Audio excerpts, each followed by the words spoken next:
Hello and welcome back. Now one of the final sensors we're going to change on the Sunfire is our map sensor. Now this is going to be pretty simple and easy to do. Now there's a number of reasons to change your map sensor. This car having 186,000 plus miles on it and it never being changed, it does need to be changed. The map sensor can affect many variations of the engine. In our case, it is causing a hard shift, and we're going to change that. Now, it was the air intake temperature sensor. We could easily just take that out, swap for a new air intake temperature sensor, and it would fix the problem. Now, that was because we had blow-by from the valve cover getting into the air box and covering the air intake temperature sensor, and cleaning it with cleaner just only temporarily solved it. Changed the sensor last couple months. That's why I actually made the air oil separator before.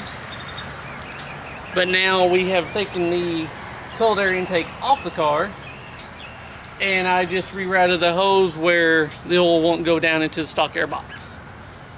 But what we're going to be doing today is, like I said, the map sensor, and we're going to get to that now. Now our map sensor is right there under this injector rail.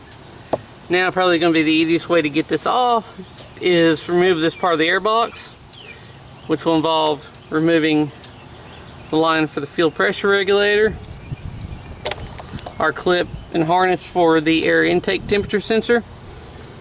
Then we're going to loosen this, and hopefully you can see this. That screw through that hole right there, that will loosen the clamp for the air box around the throttle body so we can remove it. Now this one's pretty simple since you don't need special tools.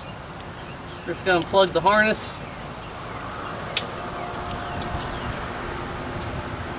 and then pop the sensor out. It may be stuck just a little bit being in there a while. Now our problem is we do have a little blow-by on the sensor. I don't know if you can pick that up or not. There's some oil in there, and we're going to go ahead and replace it. And like I said, it's never been replaced before.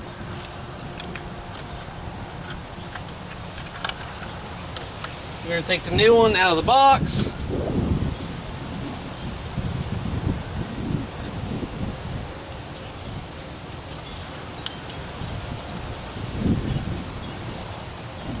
And press it in there.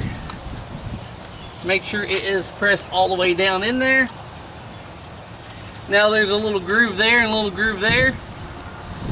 The sensor sits under the little groove, so you'll push it in and twist it inwards, and then plug your harness in, and the other groove keeps the harness in check this way. That groove keeps the sensor checked that way, keeps it from coming up. Now all we gotta do is put everything back together, which is pretty simple.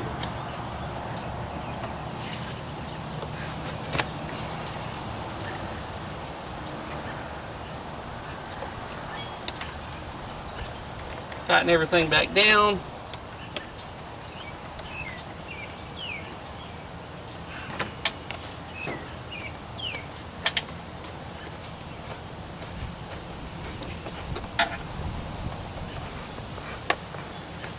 Make sure to plug in your air intake temperature sensor and the vacuum line for your fuel pressure regulator, and you're good.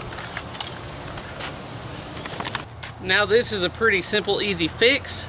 Now for some of y'all, if y'all have a stock size hose from the valve cover to the air box, you're probably going to have to remove that hose. In my case, mine is slightly modified because the fitting on the back of the air box broke. So I put a brass fitting in there at an angle in order to run my hose like I'm running now to keep the oil from getting into it. But there it is. It's really simple, easy to do.